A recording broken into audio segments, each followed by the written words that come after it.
Lukas ya. Iya kan? Iya Lukas. Sebenarnya pernah ya kayak gitu ya. Pernah. Special case ya. Spesial. Jungle juga pernah, Jungle.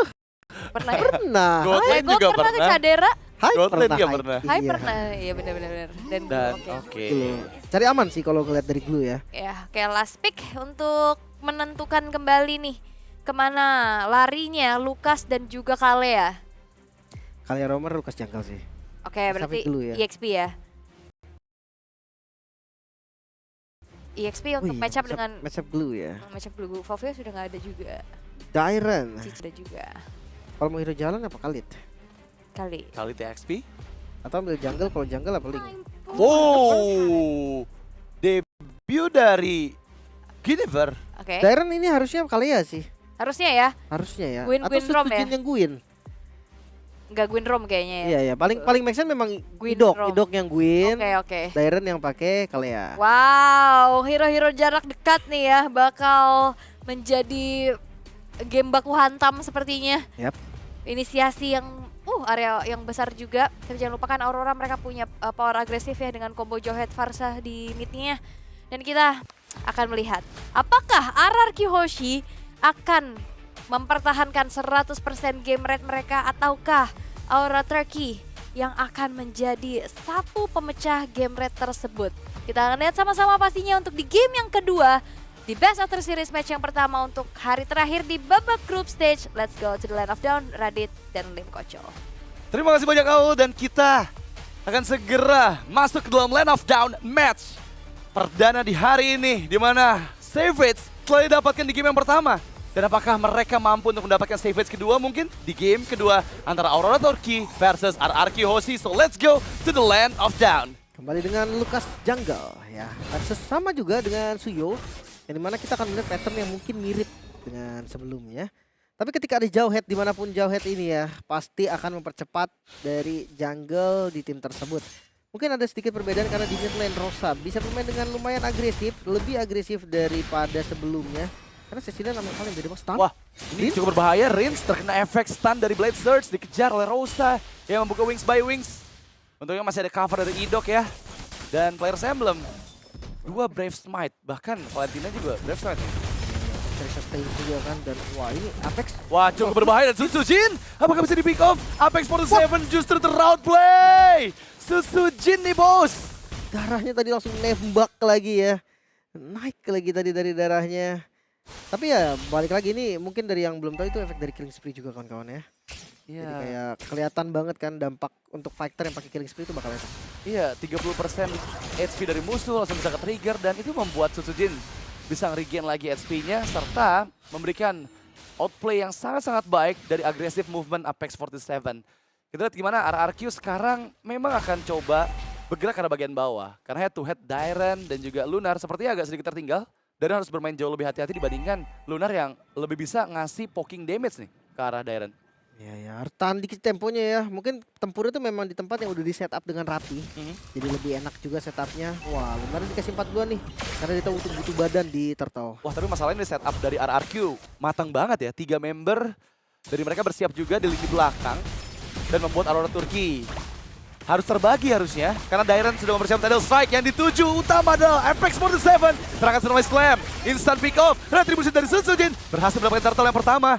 Dan sekarang memang terkena efek dari split tapi justru Susujin percaya diri untuk membawa Lunar masuk ke dalam zona berbahaya. Lunar terpaksa tertrigger flickernya dan untungnya ada Rins yang berhasil mengeksekusi dengan flicker Feather Strike ke bagian depan.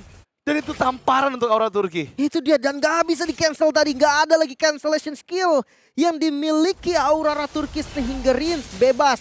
Sampai di tetes terakhir Vital Strike yang masih connect ke arah Rosa. Agresif play mulai terlihat lagi. Wow, itu lagi-lagi L flicker ya. Rins ditunjukkan di menit kedua tadi dan dia kalkulasinya tepat karena nggak ada player dari Aurora Turkey yang bisa meng-cancel Vital Strike-nya. Jadi dia pede banget. Oh, apa yang seperti itu, berhasil mengeluarkan ejector juga Unstoppable Force. Rins yang dituju. Gak ada yang flicker membuat Rins tereksekusi.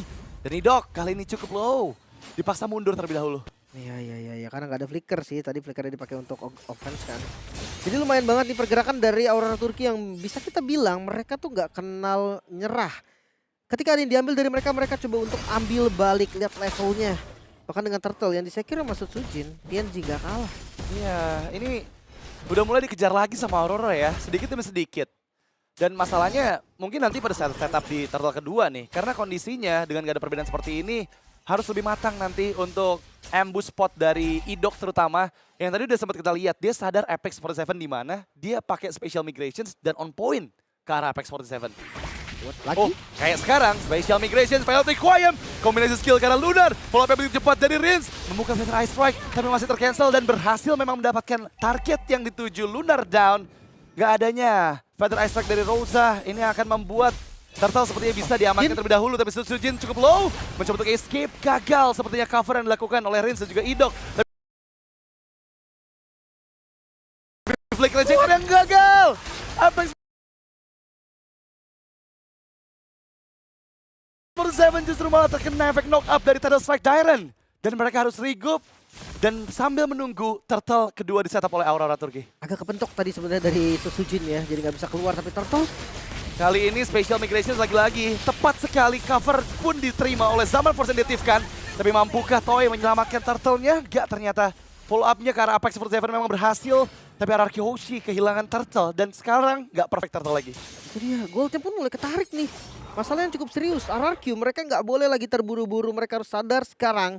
XP-nya setara, goldnya pun setara, dan gue lumayan mengkhawatirkan nih.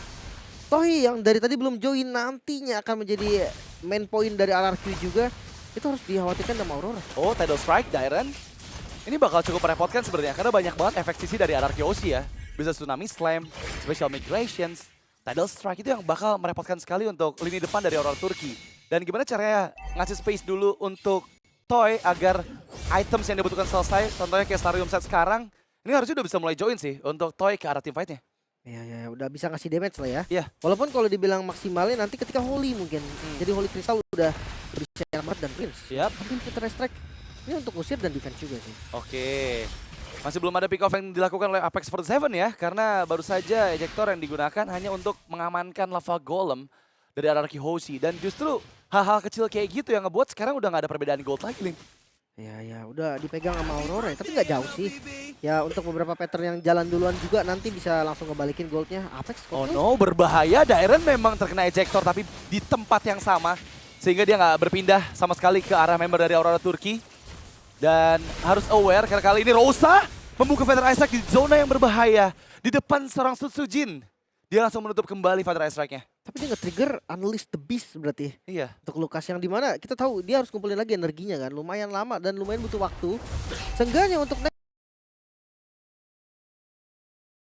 starter sebelum ready. Ini 10 detik ya sebelum Turtle yang ketiga muncul.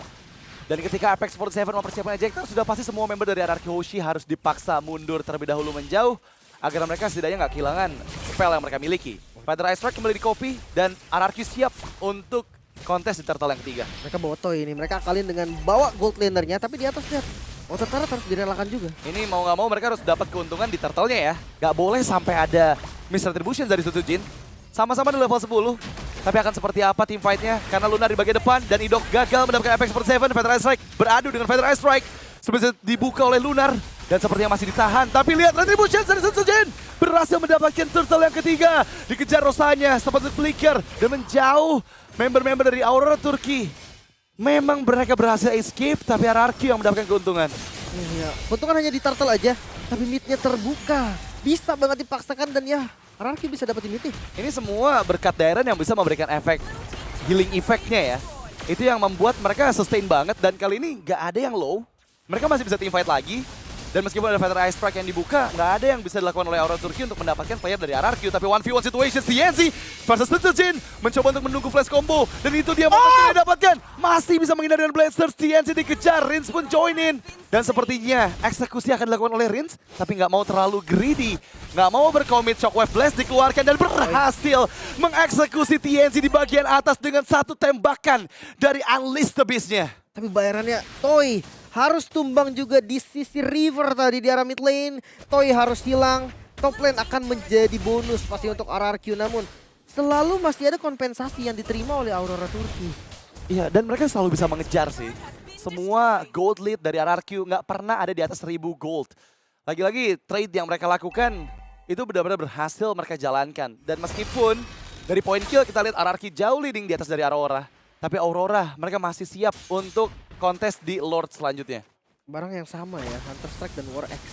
Perbedaannya hanya di next item aja. Sotsuji mungkin akan lebih cepat sedikit karena memang item yang dituju juga nggak terlalu mahal juga kan. Bisa aja nanti ke Queen Swing langsung dan ngelihat dari posisinya Aurora Turki. Mungkin mereka bisa manfaatin si Gibum yang sekarang bisa diajak team fight juga dengan satu stack harusnya dari Skypicer. Retaliation 10% udah lumayan banget. Iya, setengahnya kita bakal lihat 5v5 ya. Dari tadi selalu si Gibum dikasih space dulu untuk mendapatkan beberapa item penting yang dia butuhkan. Contohnya seperti Penetration, seperti Hunter Strike, yang sekarang memang akan membuat damage yang dihasilkan lebih sakit. Tapi Dairen, wow, agak sedikit miss dari penggunaan flickernya. Dan itu menjadi informasi yang diterima oleh Aurora pada saat setup Lord kali ini. Karena ini nggak akan dilepaskan dengan secara gratis. Tapi Dairen kembali menjawab dengan Tsunami Slam. Apex 47 menghindar dengan flicker. Unstoppable Force karena Rins masih bisa digocek. Rins berhasil mendapatkan momen outplay, bahkan Fighter Ice Strike Kopian yang membuat Apex 47 justru terpick off. Di sisi lain Rosa pun down. Lihat gimana Toy dan juga Susujin mengacak-acak lini belakang. Si Gibum dan dikejar. Last combo Susujin hampir saja bisa mendapatkan double karena TNZ. Wow, sekarang Lord terbuka dengan cukup bebas. Tersisa TNZ seorang diri dan gak bakal bisa dikontes juga. Bermula dari Dairen yang coba dengan Tsunami Slam. Memang Dairen menjadi korban, tapi gak ada masalah sama sekali dan masih mau dicoba kontes sepertinya. Wow, TNZ coba untuk maju. Susujin memang di bagian depan dan sekarang split. Tapi Retribution didapatkan oleh Toy. Berhasil menyelamatkan RRQ Hoshi dari TNZ yang coba untuk menculiknya. Tapi kali ini Lunar memang sudah kehilangan split-splitnya. RRQ nggak boleh terlalu greedy, mereka harus bermain lebih aman lagi. Mengingat Idok yang nggak ada, mungkin agak sedikit kekurangan efek CC. Tapi sepertinya Susujin masih ingin coba lebih. Fighter Ice Strike Kopian kembali dibuka dari Rins. Target yang ternyata adalah Lunar. Susujin menahan cukup banyak damage dari Rosa. Tapi masuknya Toy membuka Summon Force. Dipukul mundur semua member dari Aurora Turki. Memang kehilangan Rins, tapi lihat korban jiwa dari Aurora ada 2 di sana. Lunar dan si Gibum mau nggak mau nih. Mereka harus defense dengan bertiga aja. Lord yang di slow push di bagian top lane lagi-lagi bakal menjadi ancaman yang makin serius. Toy dengan Holy Crystal yang udah jadi, ini dia. Damage yang paling besar dari RRQ sudah siap dan lihat Dairen. Wah, ini sih damage-nya udah cukup buat bisa makan Apex 47 meskipun masih bisa pindah dengannya. Unstoppable Force. Tapi Toy memberikan damage yang cukup untuk mendorong 3 member dari Aurora Turki ke dalam area base mereka. Semua yang ternyata bisa didapatkan. RRQ Hoshi masih menunggu kedatangan dari Rins yang kayaknya masih bisa sih untuk timingnya tepat dengan wave minion yang bergerak. Bisa juga ya, pasifnya udah nggak ada, udah mau menit 12 juga sih sebetulnya. Gak ada masalah, walaupun semua pasifnya udah hilang, tapi ngelihat dari map control yang bisa banget nih dipegang oleh RRQ Hoshi.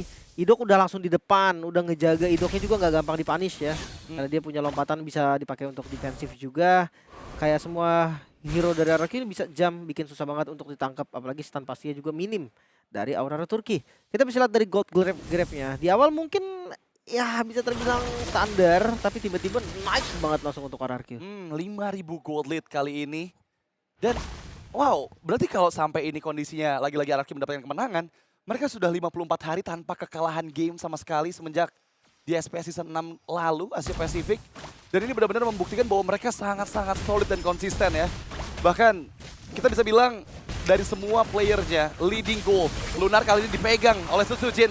Tsunami Slam kenapa? Apex 47 masih berhasil dihindari, tapi nggak dengan Lunar yang tertinggal seorang diri. Shockwave Flash yang sangat menyakitkan, Toy pun masuk dan Zaman pun. Tabrak. 3 member hilang, double kill untuk Susujin. Fighter Ice Strike sebagai balasan dari Rosa, tapi lihat gimana Rins seorang diri. Dia jump ke dalam area pertahanan Aurora Turki. Dan memang berhasil mendapatkan target keempat dari Aurora. Tapi sekarang tersisa TNZ seorang diri dan bakal coba untuk dipaksa. Ini nggak bisa sepertinya karena 4 melawan 1. Idok berhasil menangkap TNZ dan terwipe out sudah RRQ. Tanpa kekalahan sama sekali di semua match mereka.